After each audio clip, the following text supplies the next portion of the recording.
So our speaker is about to leave Jenny and imagines what she will be thinking once he leaves, once she wakes up and he's not there. Why Jenny waking here alone may help you to remember one, though all the memories long outworn of many a double-pillowed morn. So clearly he's been with her overnight before. I think I see you when you wake and rub your eyes for me and shake my gold in rising from your hair, a Danae for a moment there. So he's left his coins, his payment for the visit, in her hair as she's sleeping. Uh, again, is that an insult or is that a pleasant surprise? I don't know. Jenny, my love rang true, for still love at first sight is vague, until that tinkling makes him audible. And it's hard to know how to take this stanza. My love rang true. We say that that real money rings true. It sounds like good coin. My love rang true could mean that it's he's not giving her counterfeit coins. But he goes on to say, for still love at first sight is vague, until that tinkling makes him audible. Love at first sight is vague. This is so anti-romantic.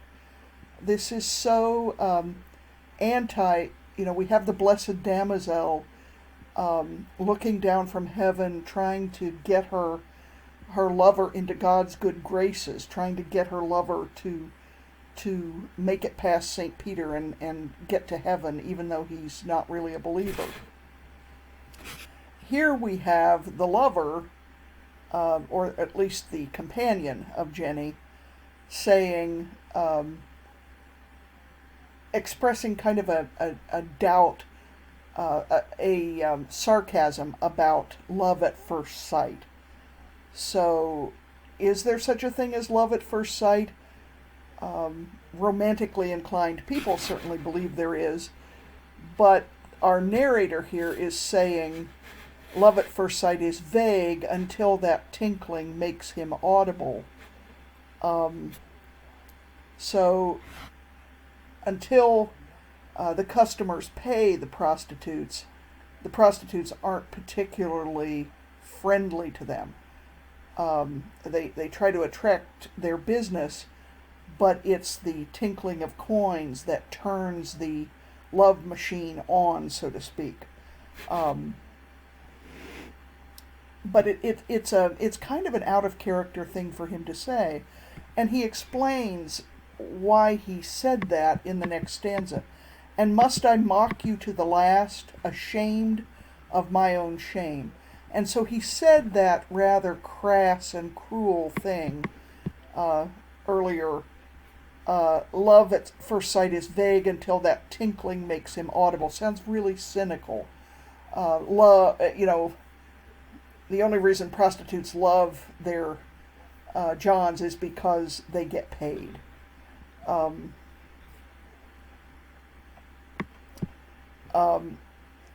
But he says here at the end, must I mock you to the last, ashamed of my own shame?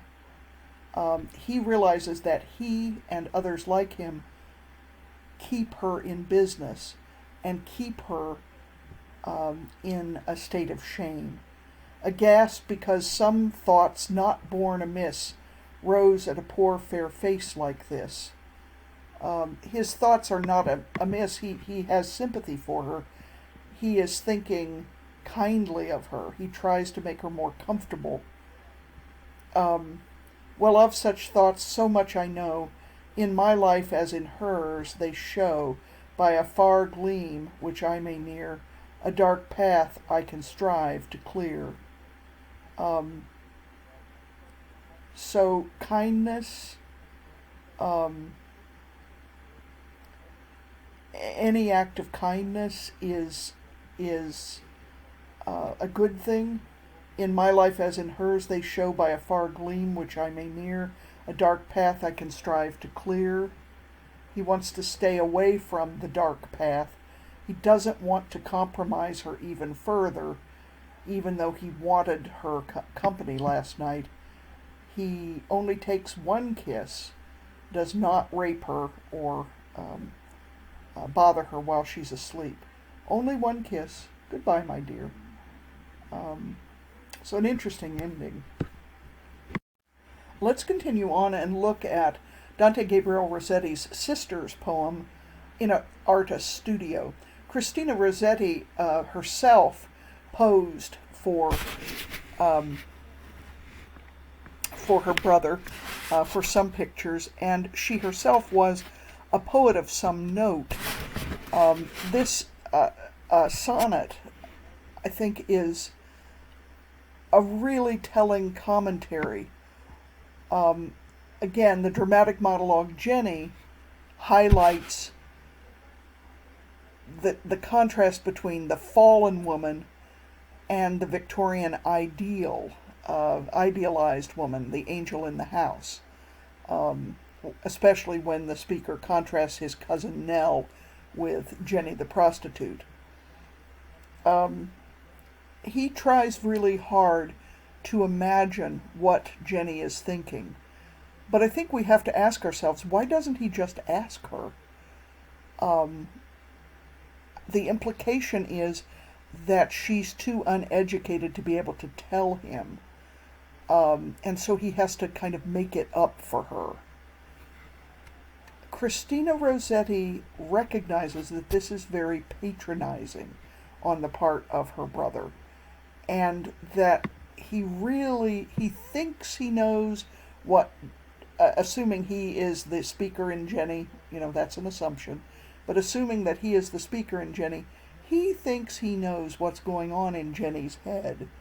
But in fact, he assumes, as the painter, that he molds, that he can mold his models to whatever he wants.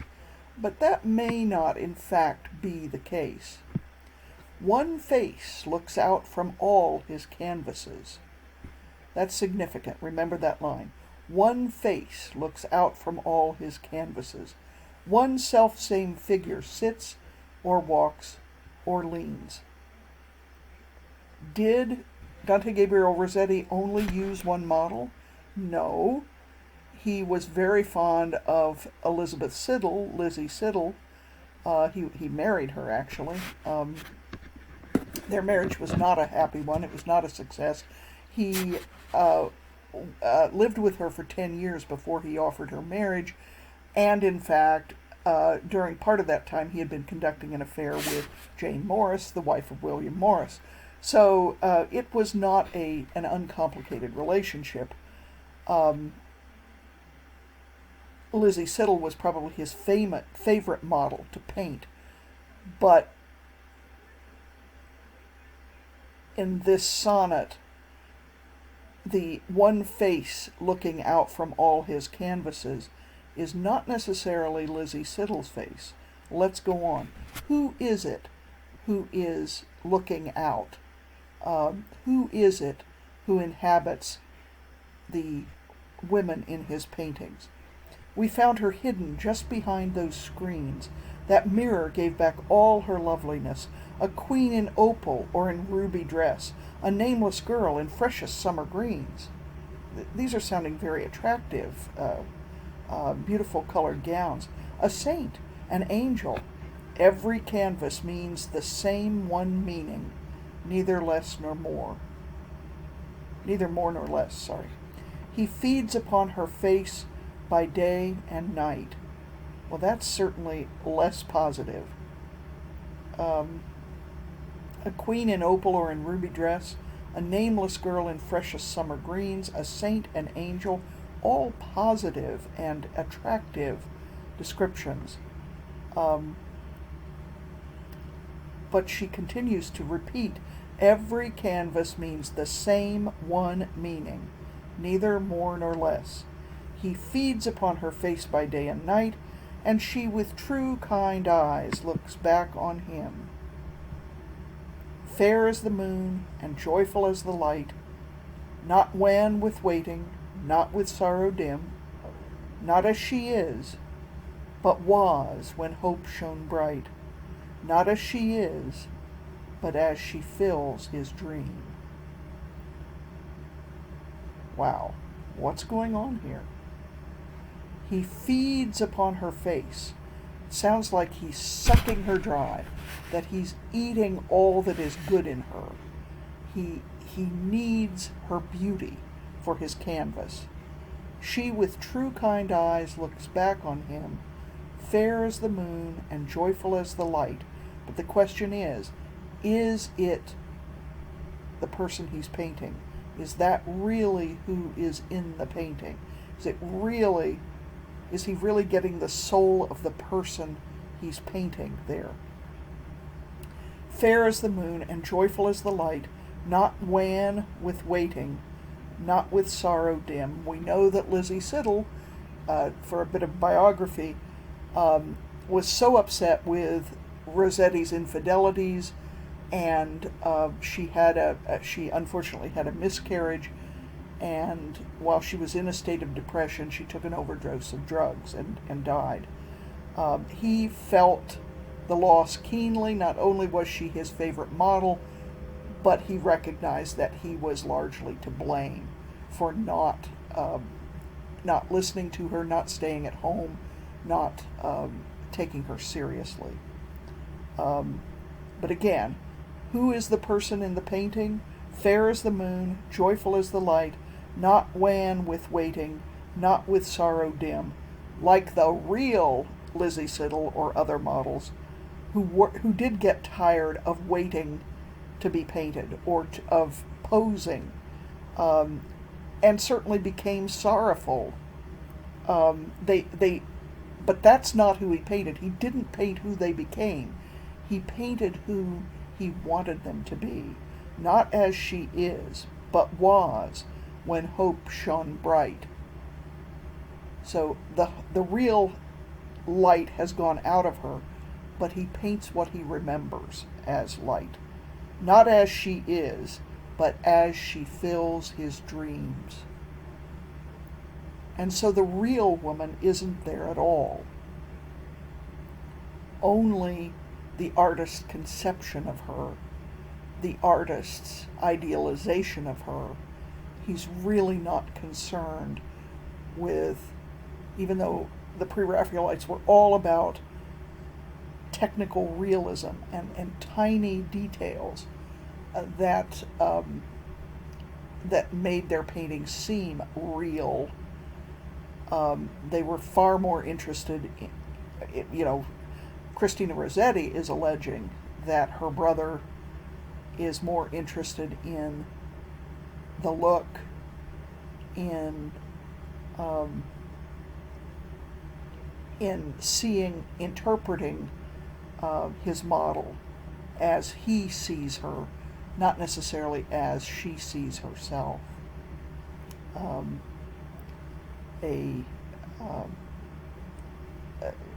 Certainly a very critical interpretation of what her brother Dante Gabriel is doing.